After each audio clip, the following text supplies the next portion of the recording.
guys all sign the attendance sheet? Anybody hasn't signed the attendance sheet?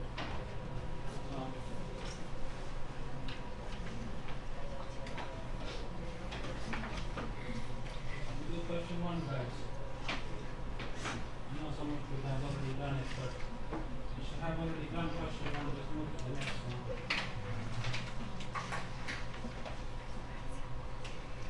Thank you.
Signed it.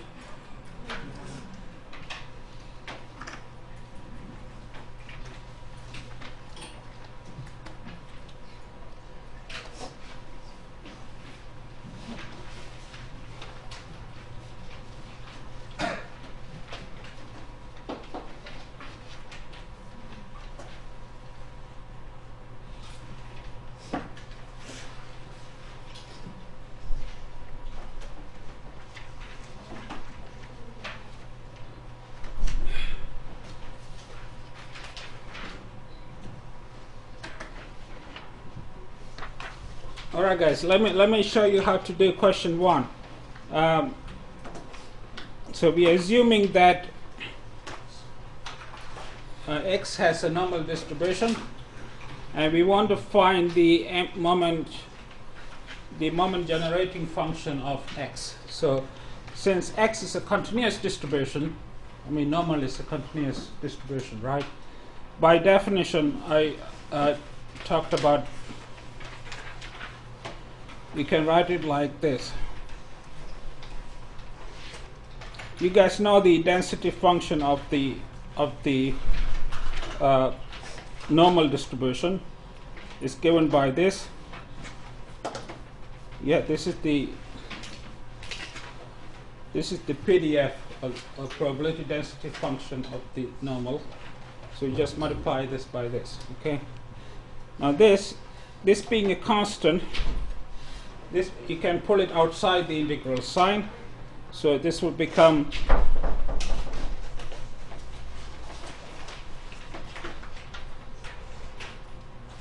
I'm going to combine the two e terms, so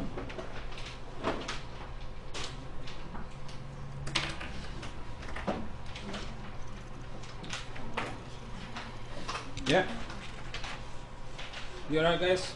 Alright, the next step is I'm going to take 2 sigma squared as the common factor and expand x minus mu squared. So open the brackets. So that will lead to the following.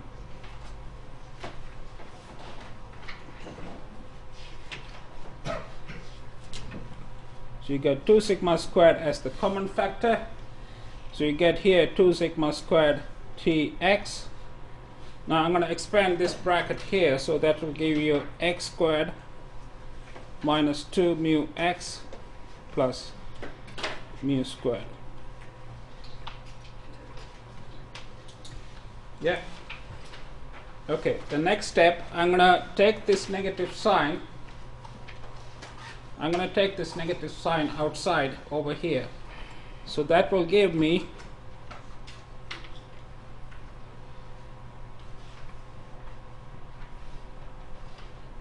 e negative sign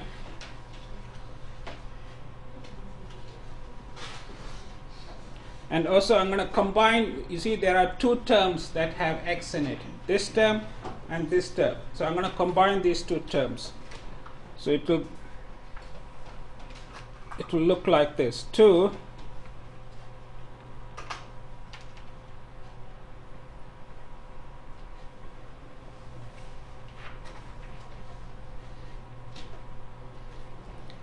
you see what I've done? I have combined the two terms, this term and this term, both have an x in it to get this middle term, right? And x squared is over here, mu squared is over here, right? The next step is a crucial step.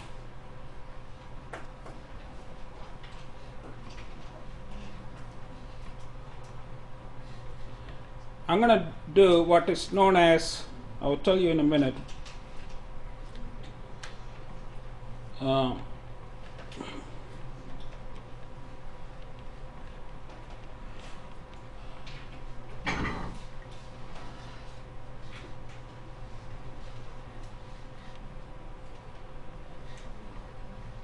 okay, you see, do you see what I've done? What have I done from this step to this step? What is known as, I'm sure you heard this term before, it's known as completion of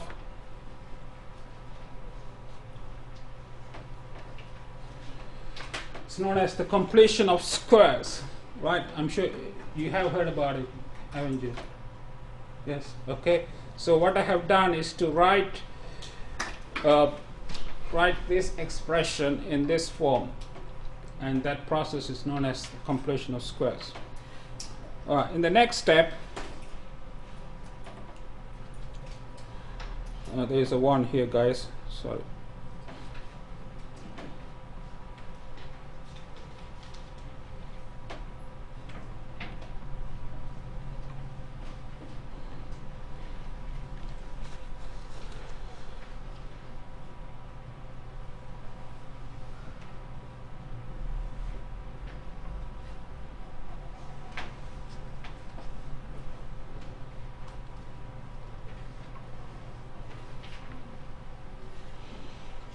Because the last two terms, if you look at this term and this term, they do not depend on x. These are constants with respect to x. So I can take them outside the integral sign and write them as follows. Write them like this.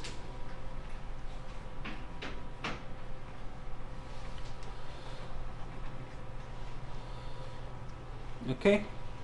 Now let me ask you, now what can you say about this?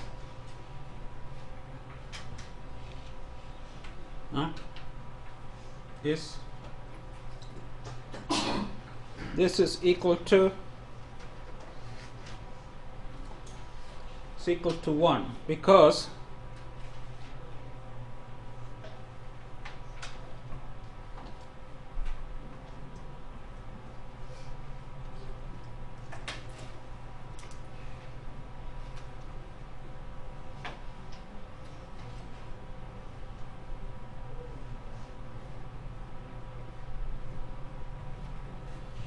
do you see that this whole thing must be equal to 1, because what you are integrating is the PDF of a normal distribution with parameters mu plus sigma square t and variance sigma square. And any property of a PDF, I mean, you must have learned this in probability 1, that any PDF by definition must integrate to 1, right? I'm sure you know that fact. So this being a normal PDF, it must integrate to 1. Okay, so the only thing that you're left with is this guy here, and this guy here, after a few steps which I'm not going to do, can be simplified to this. So this can be simplified to, all right, so that completes question 1. Is there any questions, guys? Anything not clear? Some people seem lost. You okay, ma'am? You okay?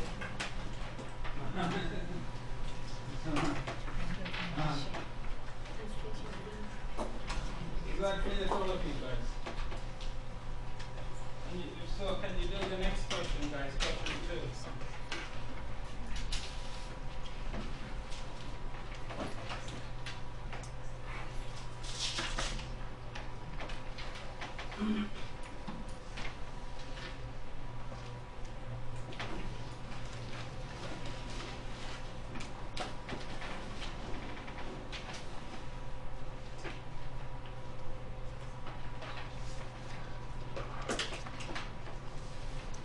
You alright with this?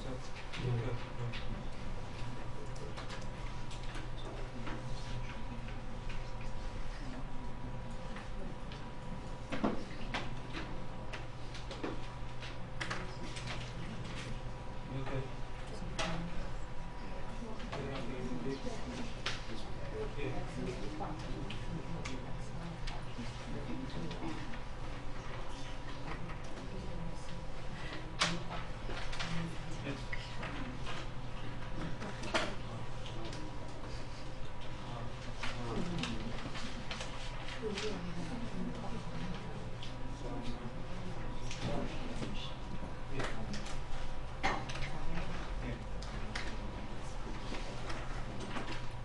That's known as the completion of squares. So what I've done is to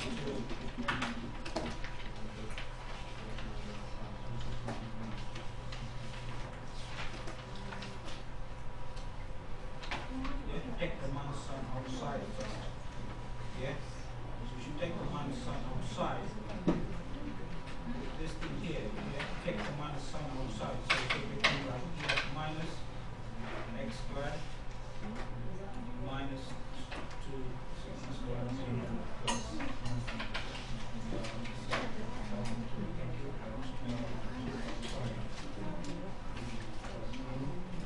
x then plus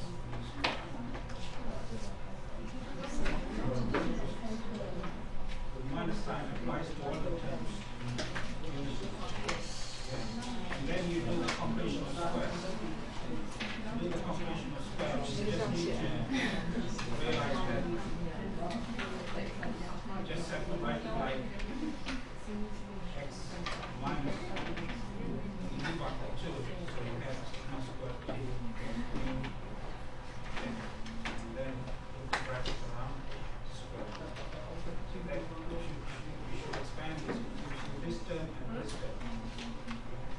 You need to subtract the last term.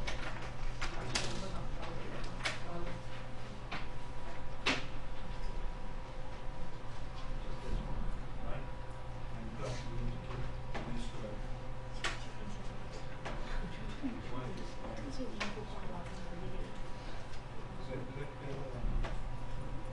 Try to do it by yourself and see which way is you say okay? You alright?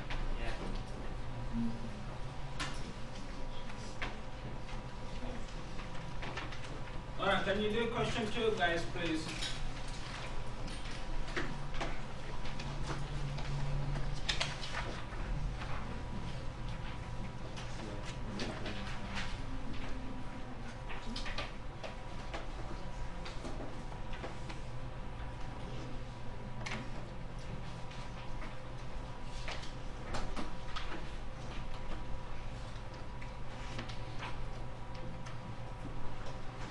You guys okay?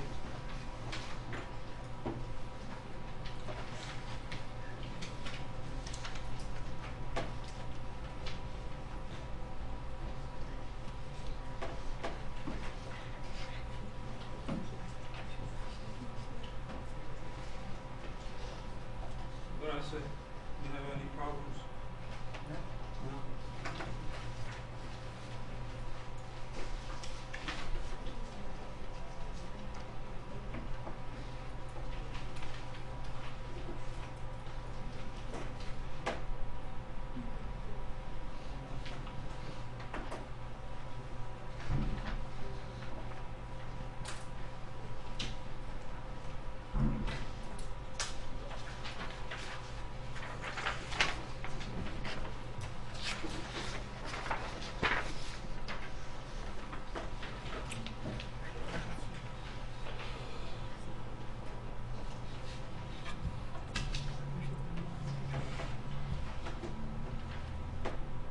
Alright, you have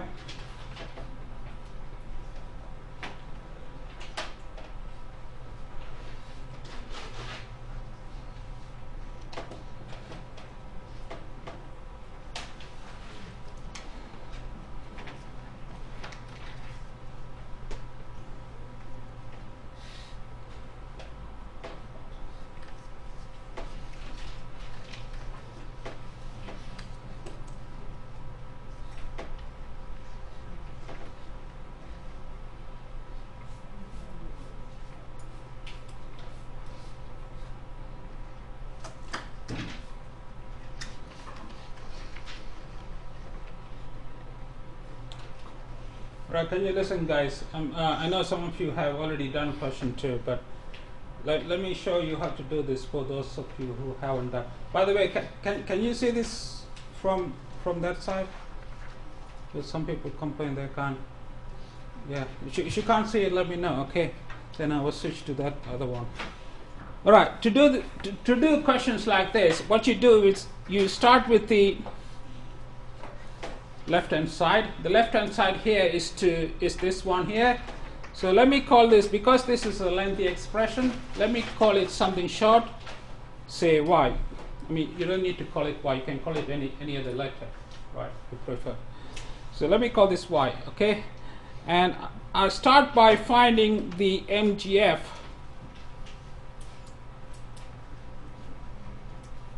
I start by finding the MGF of y, which is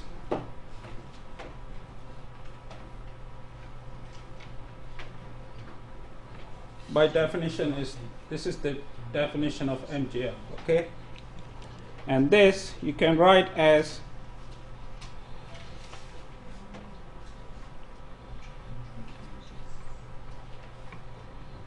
okay.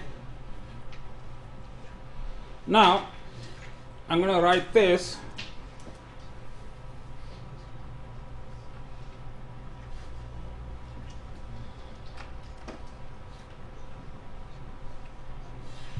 yeah. Now because we are told that x1 and x2 are independent random variables, all right? So using independence, we can write the expectation of the product as the product of the expectations.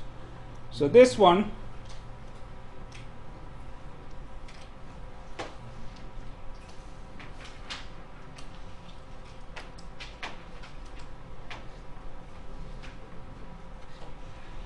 can be written like this. Yes?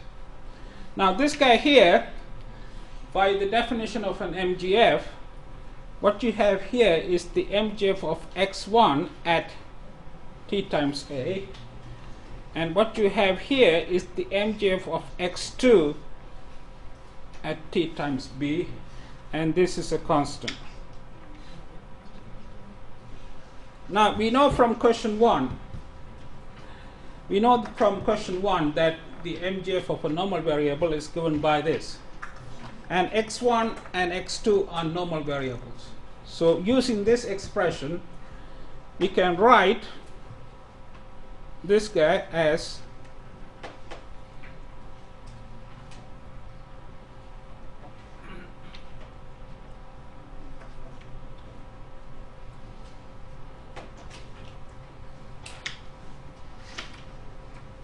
you see what I've done? I have used this formula to express the MGF of x1 at t times a as this. And similarly,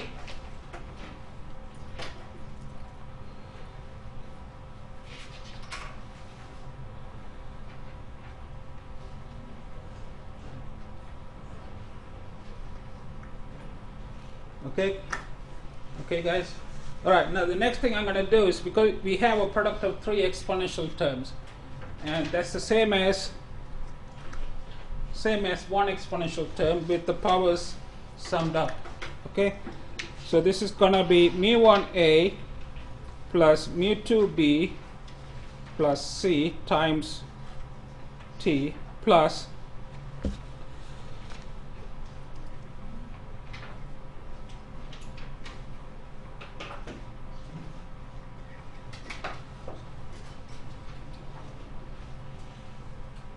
right? Now look at this one. Look at this very carefully. Do you see a similarity between this formula and this formula? What is the difference? What is the similarity between this expression and this expression? You have, in place of mu over here, you have mu1a plus mu2b plus c. In place of sigma squared, you have a squared sigma 1 squared plus b squared sigma 2 squared. So what you have here is precisely the MGF of a normal variable with parameters. This is the mu parameter,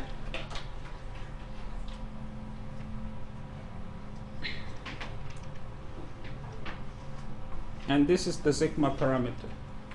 Okay, you follow that up, guys? Because what you have here is precisely the same as this expression, with mu replaced by this and sigma squared replaced by this, right? And therefore we have shown that the variable y, the variable I called y, has the normal distribution with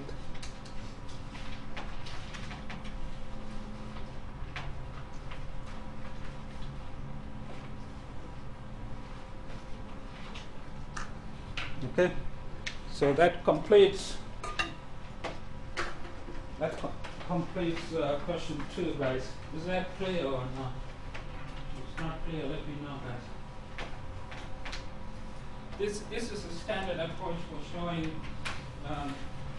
for doing questions like question 2.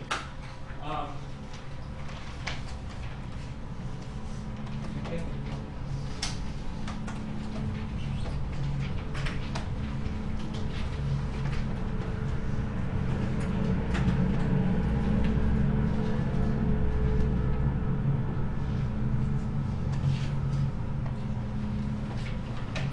Question 3, please. Now, if this is okay, can you do the next one, guys?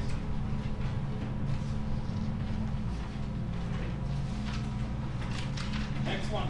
Question 3 is very similar to question 2.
Yeah, sure.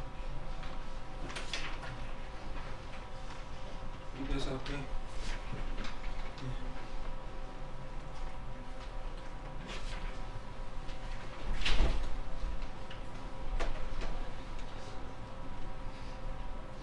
Yeah.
All right. Now this question is very similar to question 2.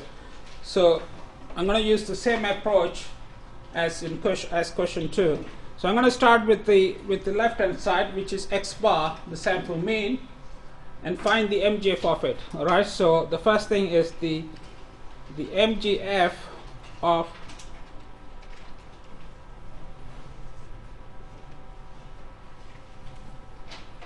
the first step is to find the MGF of x bar, right, which by definition is the expected value of ETX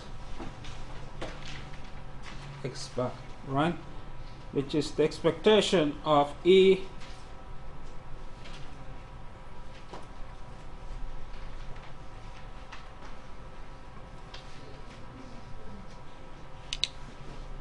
okay.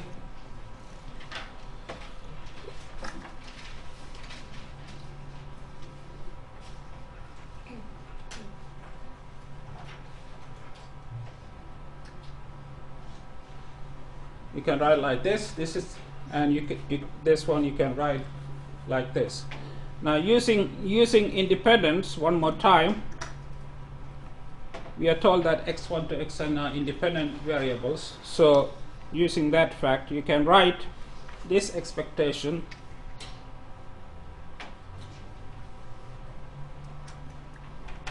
as the product of expectations.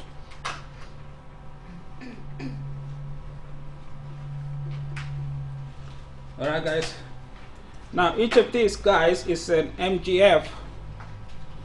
The first one is the MGF of x1 at t by n, and the last one is the MGF, sorry,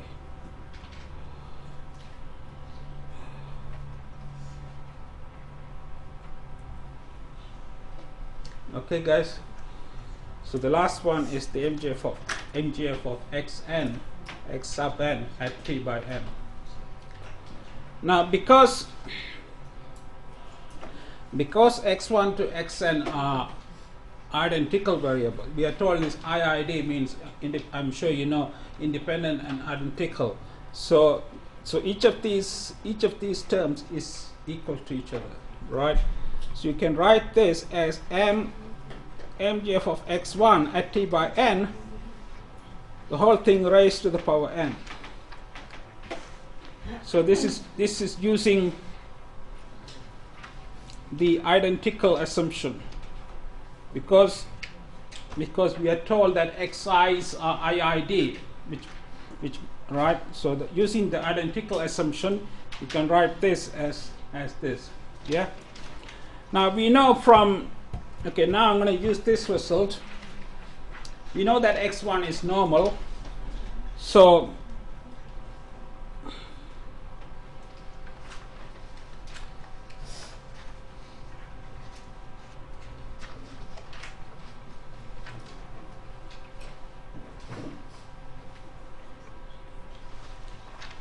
right, we know that x1 is normal, therefore the MGF of x1 at t by n can be written like this using this fact. Yeah. Now taking the power of this to n, you will get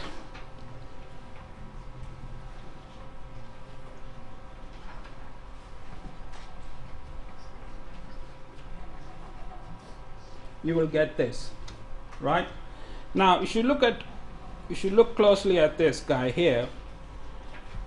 This one is the same as this expression. The only difference is that in place of sigma squared over here, you have sigma squared divided by n here. Therefore, this guy here must be the MGF of a normal variable with parameters mu and sigma squared by n. You guys follow what I'm saying, right? Because this is the same as this, with mu replaced by mu and sigma squared replaced by sigma squared by n. And hence, we have proved that x bar follows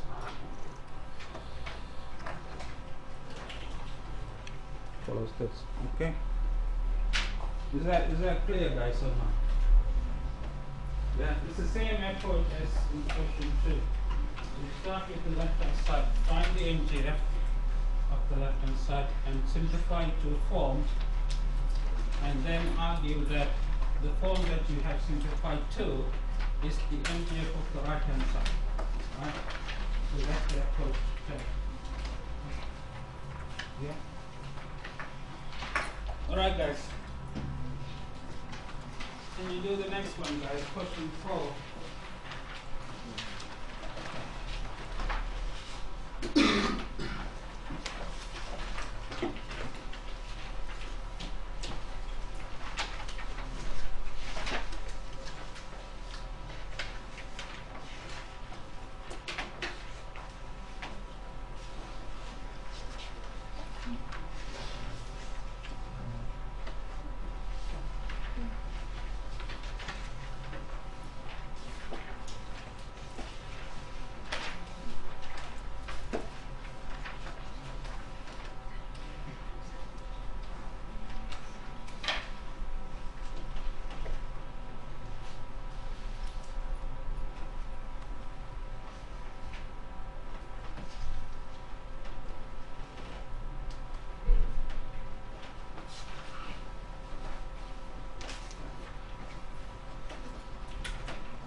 Alright guys, could you listen guys, if you haven't done question 4, X follows the uniform, U and I stand for the continuous uniform distribution.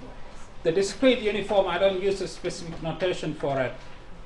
I don't use a specific notation for discrete uniform. So whenever you see the U and I, it automatically means it's continuous uniform, okay? And you guys know from Tuesday that or was it yesterday? Yeah, from yesterday that the PDF of the continuous uniform is 1 divided by this when A is between X and B, right? And we want to find the MGF of this, right? So which is really straightforward. So it's just simply the integral from A to B of ETX times the PDF dx.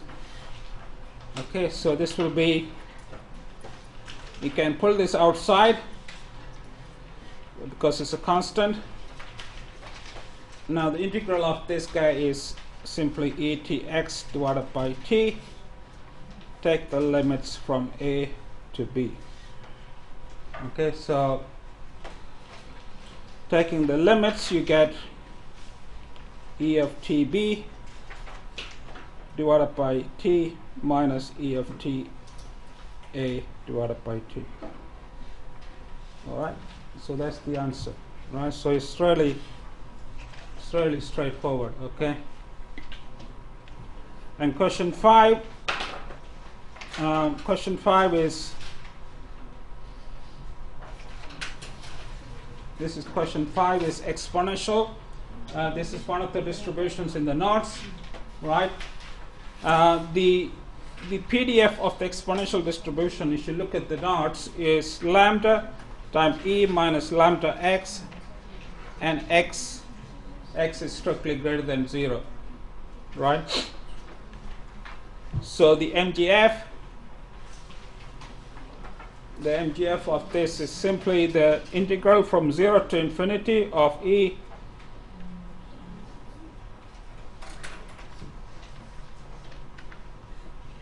okay. So this by definition, this is the MGF. Now the integral of this is not difficult. First of all, you pull out the constant lambda outside, and inside you have E of minus lambda minus Tx dx. Okay. Now the integral of this is, I'm sure you know how to integrate this. So this will be this divided by minus lambda minus T. Take the limits from 0 to infinity. Right? At infinity it will be 0, and at 0 it will be 1. Right, provided that lambda is greater than T. So if we assume that lambda is greater than T, then the limit at infinity will be 0. The limit at 0 will be this. All right. So the answer is lambda divided by lambda minus T. Okay. Is that clear, guys? I mean, this is pretty straightforward. Yeah. And you do the last one, question 6. Sorry, question 6. Can you do question 6, guys, now? It's this one here. Let me erase this here.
question 6 is on the gamma distribution, which is on page. It's on one of the pages of the lecture notes. I can't remember the page number. Which page is that? 8. If you look at page 8, look at page 8 of the lecture note. It gives you the PDF of the gamma distribution. Yeah.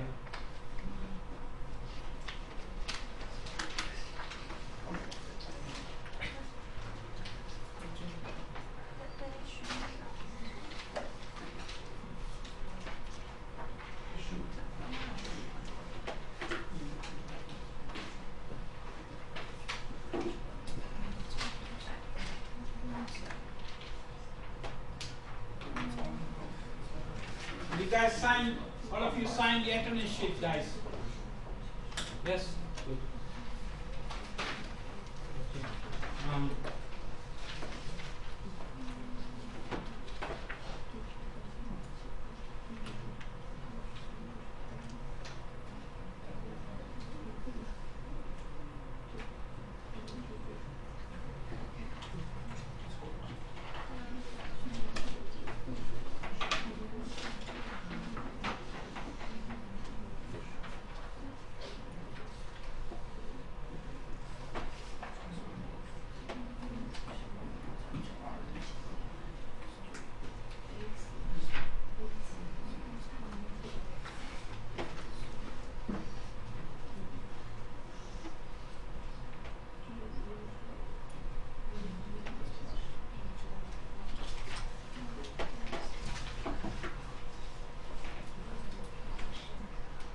You okay?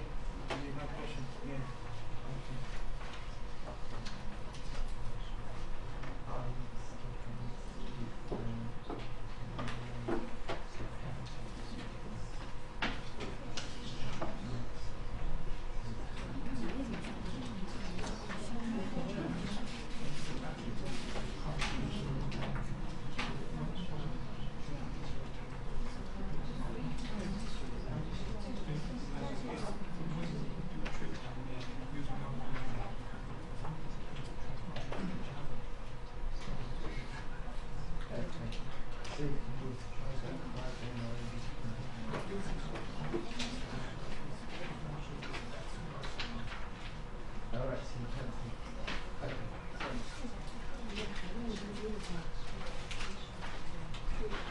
And you try to do question 6 by yourself. And if you have difficulties, send me an email, or the solutions is online. If you can't follow the solutions, come and see me. I'll try to do question 6 next week during the lecture. On Tuesday. When I see you guys on Tuesday next week, I will try to do. I'm sure you how to do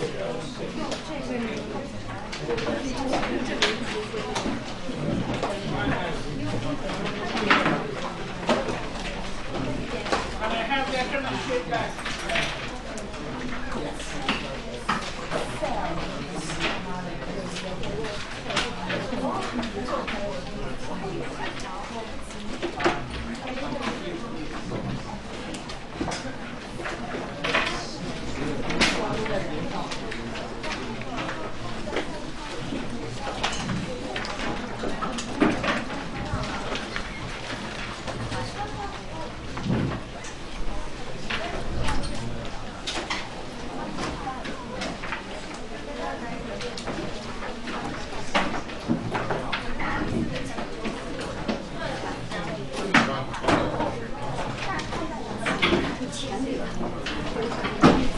Anybody here who hasn't got the lecture notes? I've got some spares if you like. Anybody who hasn't got the lecture notes with them?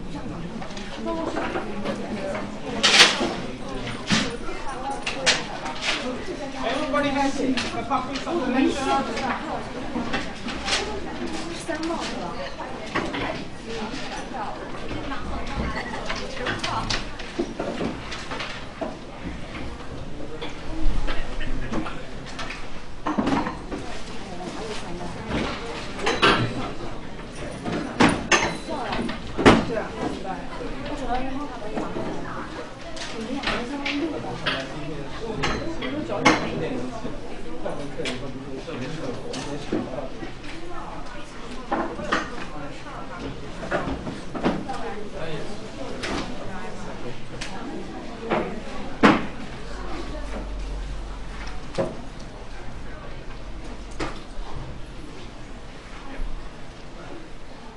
So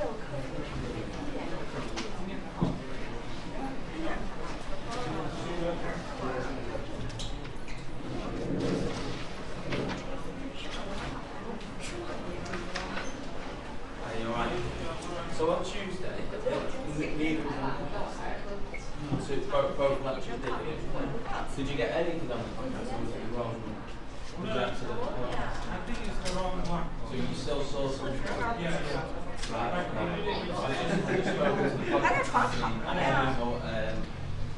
don't know where Caitlin, like when we flipped the elections on everything, it should have been this one. It should be this one in all rooms. So what we're going to do and then tomorrow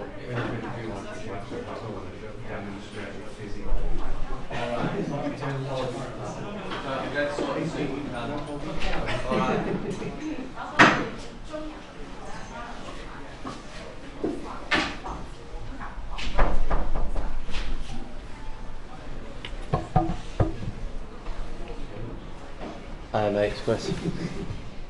Can you get back onto 207? Are you still at your computer? Are you with Yeah. Roach and Modernity? Yeah, that one. So we're Are you guys doing sociology? Yeah, I just want to double check that it's the right one because 205 seems like it's the wrong one. But I can check 207 now. Yeah, it's an option.